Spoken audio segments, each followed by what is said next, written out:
travaille chez AGC Glass Europe.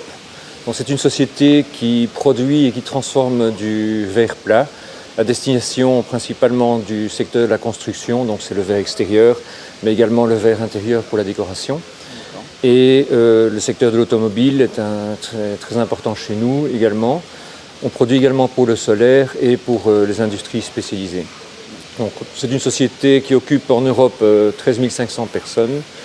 Et au niveau mondial, donc, la société dépend de AGC Glass, qui est en fait leader mondial en fabrication de verre plat. Donc l'infrastructure actuelle comprend plusieurs content serveurs. Au niveau allez, comment on peut appeler ça, la version, c'est une version 9.7.0 qui est déployée partout. Codification UTF-8, multilinguisme partout évidemment, puisque société européenne.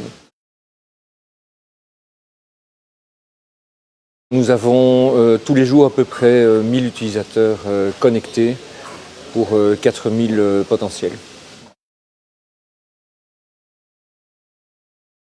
Oui, en fait, c'est relativement simple. En 2005, on cherchait une solution. On avait déjà en Italie une solution qui avait été déployée.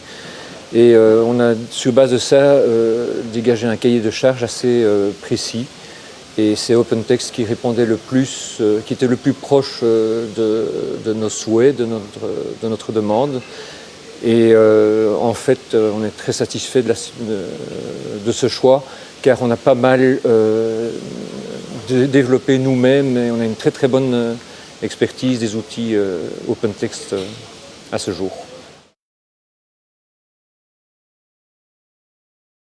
Bien, c'est relativement simple. Donc, c'est une gestion électronique des documents. Les documents sont mis à disposition des utilisateurs d'une façon optimale, sécurisée, ce qui était un élément capital pour nous.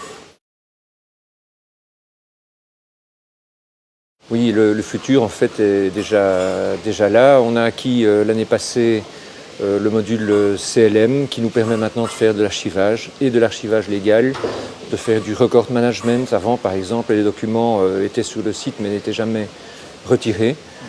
Donc ça, c'est la première chose. La deuxième chose assez importante, nous allons migrer bientôt, j'espère, dans le courant du troisième trimestre, vers la version 10.